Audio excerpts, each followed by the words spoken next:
It still is. I was around for one of her trips back to the old Dojo, but that's the only time I've been. She got off into a kata and zigged when she should have zagged or something, and she paused and looked at her uke and said, "Oh, you so bad you make 8 dan forget."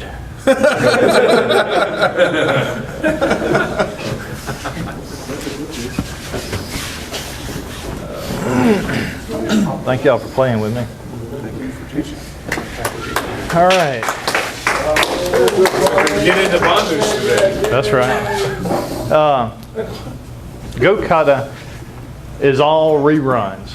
So the techniques are not the special part of it. It's the in-between stuff that is the special part of it.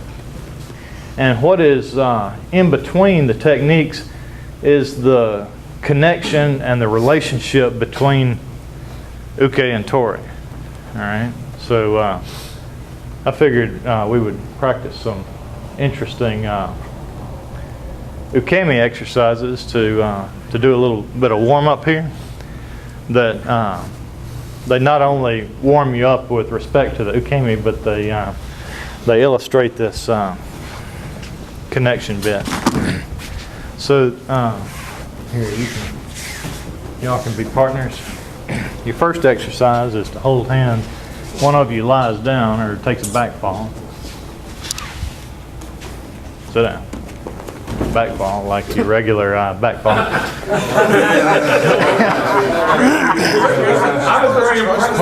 Where's that white belt? That was an awfully bright man. Let's have a back fall. There you go. All right. As Dale gets up, John's falling.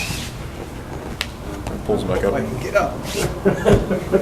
So, and seesaw or teeter-totter.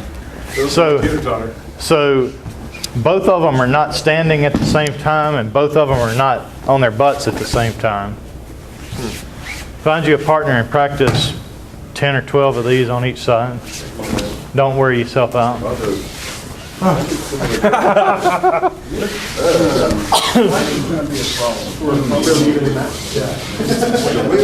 with someone that's similar to them. Not that I was thinking of the That's what I was thinking. team plunge. I'm like, okay, I can go down. I can let him down in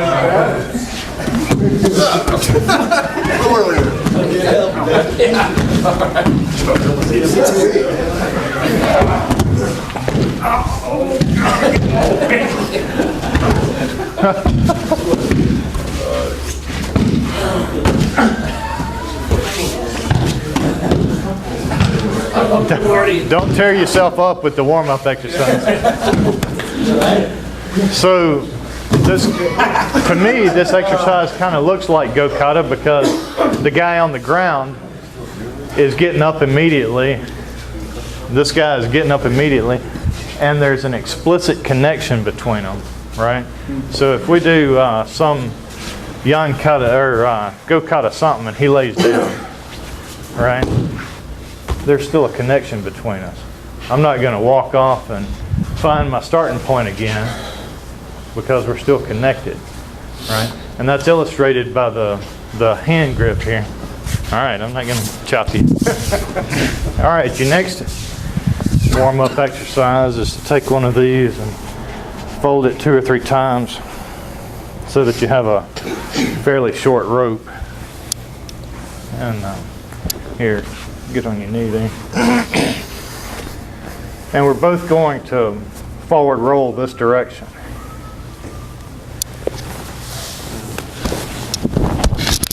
Tied together, right? And you can do a back roll or a forward roll, or you can have one guy doing a back roll while the other guy does a forward roll. But we're tied together so that it makes that connection between us explicit. And here is one more. Here, hop up. One more interesting thing about this exercise. When you fold this belt 2 or 3 times, it's a flat surface. If I do a roll and he doesn't, this thing will wind up twisted like this, right? If we were connected like this, and I did that, that would be his arm, or one of our arms. That twist would be in us instead of the belt. So you would like to, both of you roll so that this belt doesn't tear up, right? So that the connection between us doesn't get torn. All right, so find you a belt and do 3 or 4 forward, backward, backward, forward. Forward, backwards and forward.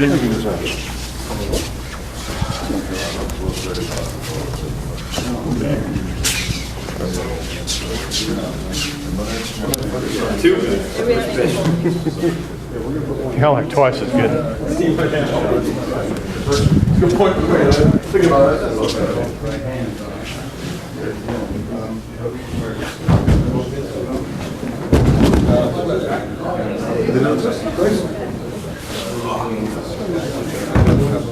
Here, there's lots of space over here, and y'all won't roll on each other.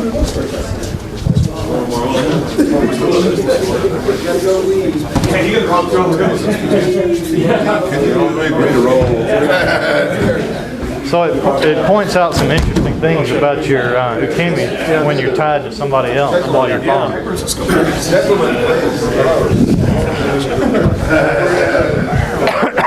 Yeah, it's sticky. You got too far? Let's don't beat ourselves to death with the warm-up. Kirby's son showed a interesting way that our instructor used to talk about this connection thing and tearing the connection is wrist releases. Nick or somebody a day or two ago was talking about taking that grip with your little finger and thumb, taking all the space out and not clamping on, right? Just enough force, for instance, to maybe deflect his skin a little bit, right? When you take a light grip like that and he does something like this, it can be easy to tear that connection, or he can get into a thing where he sort of Indian burns himself, right? So sometimes we would create a connection with no space between our fingers, right? And just do friction things and see if that connection twisted or tore. So try a few releases with your partner with just a flat palm sort of grip and see if they can avoid tearing that thing. It's easier on some than others, right? Try that a few times. And we're working on the relationship between uke and tori. I don't care about the technique. It's the thing that's going on between them.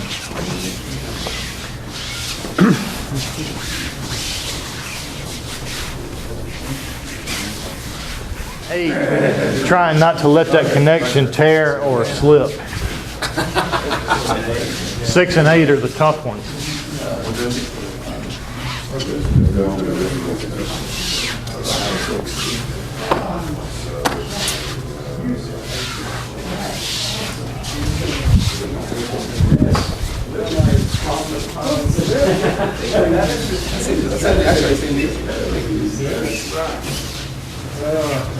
See how easy it is to get to a place where, even with a normal grip, right? You get to a place and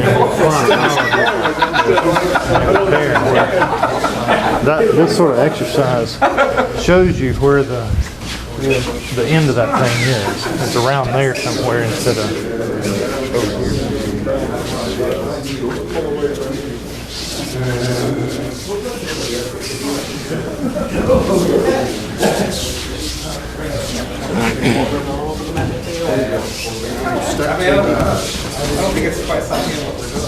All right, Yame. So those are just some warm-ups to get us in sort of an Aiki mode and get us to thinking about the relationship between us instead of move 22 degrees this way and then turn so far and push him like thus. That's not the kind of thing that we're working on this kata, we're working on the relationship between us and maintaining it. Even when you throw him off onto the ground, that connection's not broken. He may still be viable and popping up at you. So you have to have that connection. But having warmed up like that, let's get into the techniques of the thing. And let's rewind to, because I said one of the interesting characteristics of Go Kata is the continuity of the thing extends across the boundaries of the individual sets of techniques. So yesterday we did a bunch of two-hand grabs. Today we're doing a bunch of these things. But the last, or two of the techniques in the previous set were these. So that extends all the way across. So he's coming in to chop. I am fading away from the attack, but I'm entering. Release 4. All right. Before it gets to this point, I mean, there's variations that we can get it all the way around there. Trade hands. Take another turn, and here or here. Okay. So, whoa, release 4, trade hand.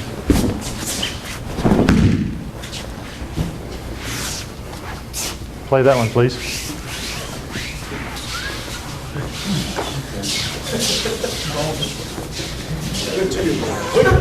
So these things alternate right, left. Last time we did right side and we did release 4. This time it's going to be left side. It's going to be my same hand chopping, which makes it release 2.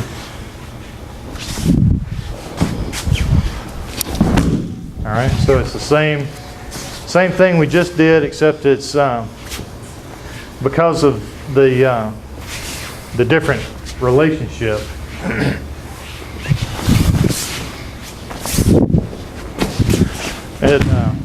It's illustrating a different relationship, same technique. Thank you.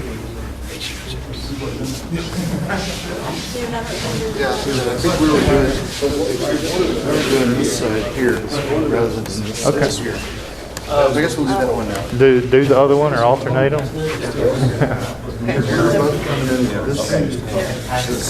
Right. Right. Which is this one. Correct. Which is good that we switched to the left side. You did. Okay, so that's the number 4 release right here. All right. We're working on number 2 release. Do I attack with the left? That's what we were going to do. Other hand chops and passes. Okay. So as he's coming at you, you fade away, chop into that thing and pass it. If he doesn't switch hands, this comes into his collar. We're back to the right side chop. This is the beginning of the next set. I enter in left-sided. Now this bears some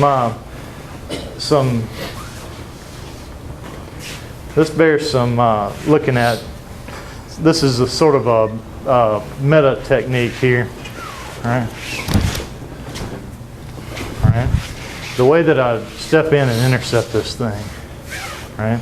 I don't want to let him build up all his energy and put all of his energy on me. So, as he steps in with that left foot, that right foot, I'm sorry, he puts his he puts his weak line right here, and I enter onto that line just like Shomanate. All right. Sometimes in demos you'll see folks hammering the arm. Sometimes you'll see them sort of doing a key arm here and busting them in the face. But this is your typical entry. All right. I'm entering into a strong place in the middle of his weakness. All right. In later techniques, you will see he comes in and I make a mistake. Oh, crikey. So I have to do something else. All right. This set is interesting to me because of whoever was programming this kata chose to show us ways to turn out of strong positions, right? So he comes in and chops, and I could just as well, bam, just bust him right there by entering in on his weak line. But instead, I get here and I say to myself, no, this is me being a strong a-hole. I think I will turn that thing and see if I can do something more Aiki-like, right? So I could bust him there, but I'm not going to.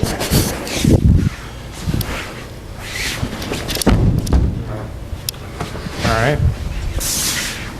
Another thing that this thing illustrates is I'm entering in and declining to use this overpowering strength that I've developed here. All right. It's also real tempting for me to stop this thing out here so that he doesn't climb on my back. But the actual technique is here. I'll let him rotate to right behind me. And then right down the line. All right, one more please.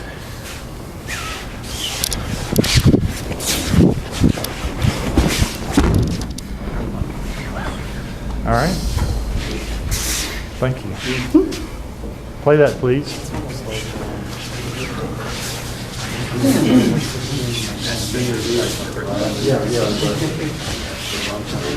You ever seen something called Kuzushi no kata? It's a little six-moving thing. And it was in Yamada's, Sensei Yamada's book. And one of the techniques has this chopping out of here and just blam. And That's right. but, I mean, It's shomanate from done the on the arm. perspective of previous katas, we don't practice anymore. They were aware of this when they were putting it together. So, okay, well, we got that. Oh, yeah, you recognize that. Isn't that neat? Yeah. That's right. You could have busted him here, I do that with just, but it's going to take some amount of strength from you. yeah. So give that up. Well, and the other thing is, what if I'm trying to do this and I'm like, okay, That's right. I got it. That's right. Just like our previous teacher was telling us, to get good at randori, you can't take the obvious, right? So you could slam me here, but you get better by releasing that position, right? And surviving this position. This thing is called Kokyu Nagi, and the next thing is called Shomanate, but in our world of terminology, they're named backwards, right? So this thing is Kokyu Nagi. He's coming in to chop. This is the fly wheel that we're all familiar with. It's kata otoshi done on the side of his jaw.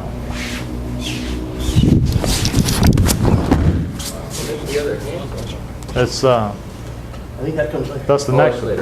That's the backwards shomanate that they call shomanate. Yeah.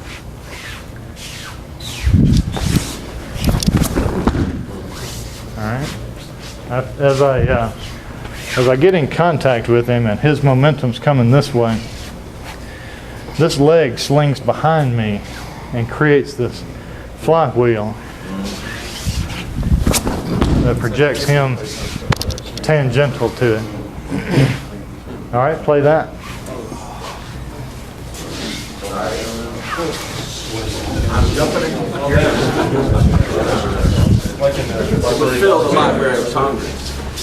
Here's your next technique. Right-sided. All right, so I've been spearing in here, or spearing in here. Here, my footwork is evasive initially, but when he steps forward, one step forward and freeze in the middle of that attack, there's his weak line. I evade right onto it with a shomanate, a backwards shomanate. We're used to doing shomanate, slipping right onto this line and pushing him. We're just doing it with our feet backwards.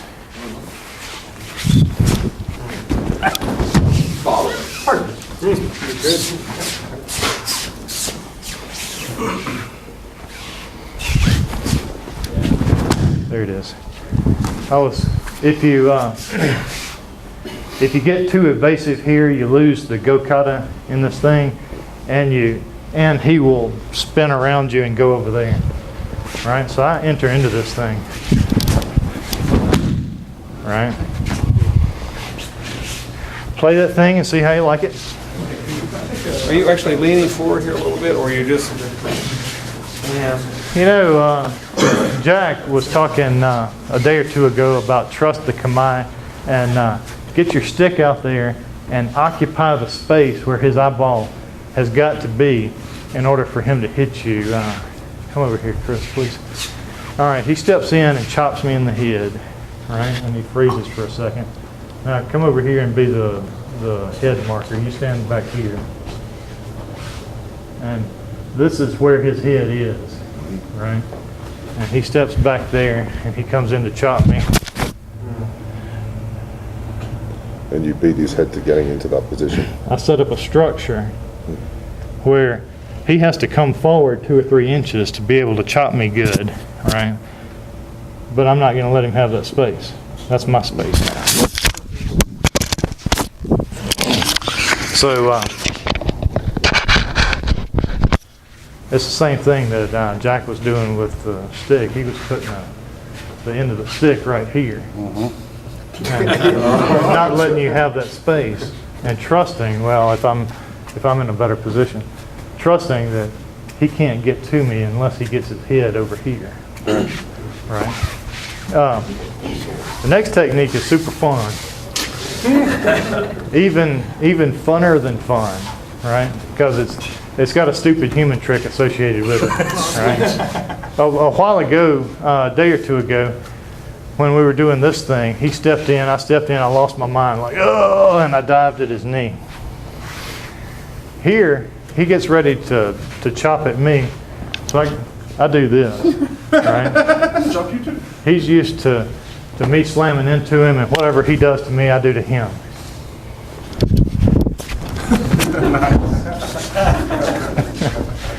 And it's weird. There's this connection between us, just like we were talking about at the beginning of class. And I can amplify him even out here.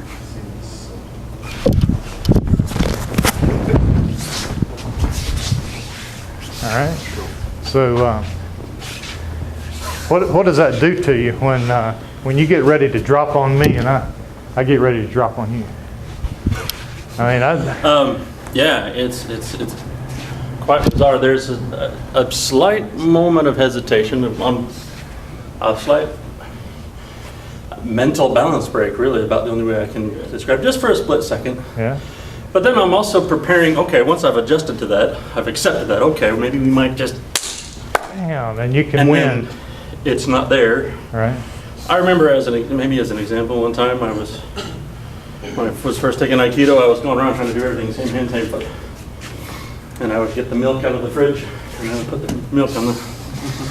I remember one time I thought the milk gallon was full, and it was not full. And I did that to myself. So there's this sort of anticipation of... That's right. Something's going to happen, but then... And it's not a mistake on his part, right? He picks up his hand, I pick up my hand. He could win this thing from here, right? why else would I dive at his knee, right?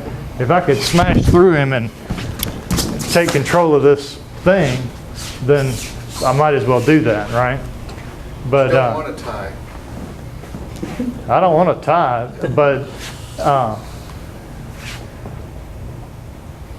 it's difficult to set the table to where you can create this effect. It's an experiment that you have to run 1,000,000 times to feel the different variables. But I pick up and you pick up. I could get something like that on you, right? If I've got the intestinal fortitude to jump into you and bust you, right? But maybe you, oh, dang it, right? So it was an accurate reading on, it was an accurate perception for you to think, hey, we can smash together and I'm going to win this thing, right? Finally, I get to win. Because I haven't come into you yet, so it's too late, right? Right? So I've got to make that same perception and dive out of the way because I can't win the thing. This is one of those, like we were practicing the other day, step in and you can't win the thing, so get out of the way.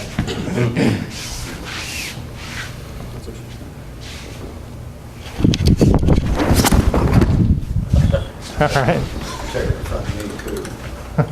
Play this thing, please. Here's you a little extra opinion on this thing about how to go about clipping people. We raise our swords and measure, and I would rather not get here and bust it. I might hurt his knees, but he might slam into my flank and take me into the ground, and this ain't no good, right? Ain't no good. So what I am doing is I'm putting my microphone on the ground.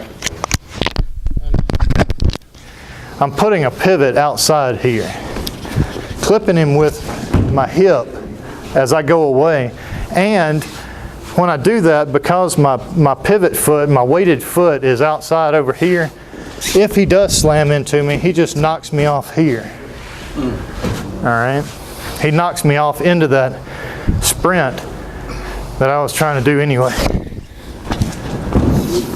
All right? So try that a time or two more. This is especially, this makes fat, bad knee people real happy. Because they don't have to. Did y'all have any questions about any of that? Or comments? Here, y'all, gather up. That was the last thing?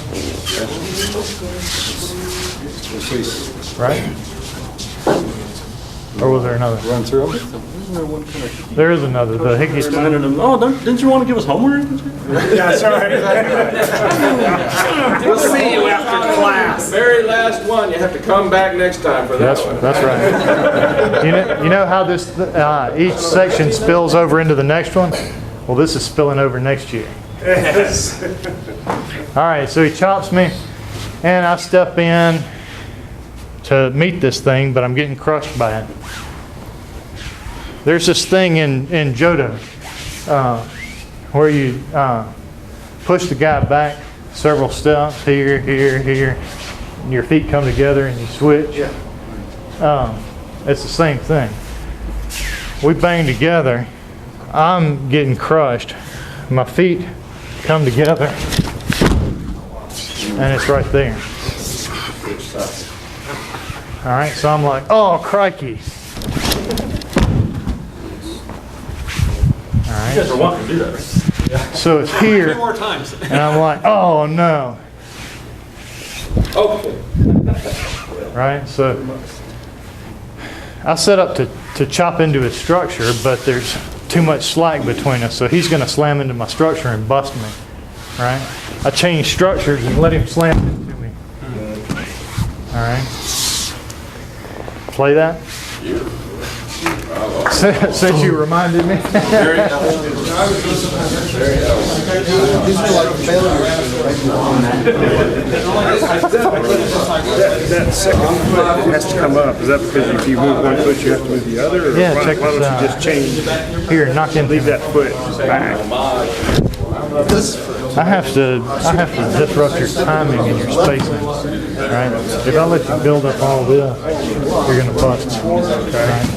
That's like the dynamic sphere talks about the sphere of influence, or where your attack power congeals. Sure. Bam, right there, right? If you catch me here, bam, I recoil off of you. Right. But if you set up your thing too early and let them smash into you, they just smash into you. Okay. Right? So I set this thing up wrong and realized that, oh no. and change it. So the structure changes from here at the wrong time To there. to here just in time. Okay.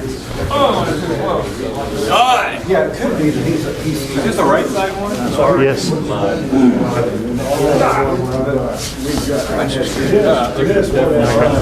Check this out.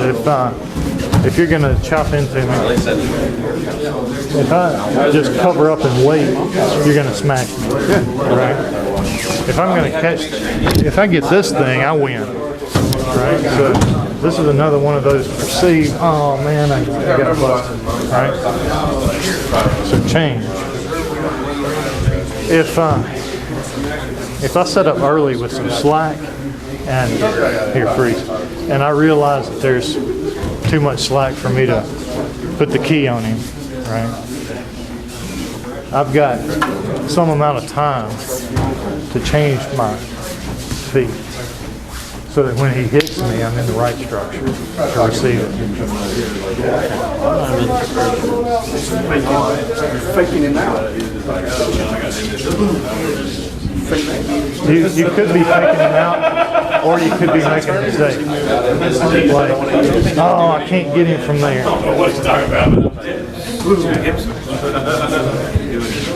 So it's got to be. This is a jarring style.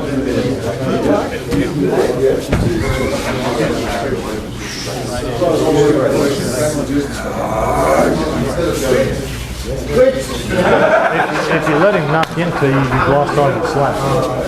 So I actually Freeze. have to. Go back there and freeze. All right. Bam, I set up and I'm like, oh, I can't let him smash into me. I've got this much time Okay, all right. to make this We've been change doing it all wrong. to receive correctly. All right. I've been.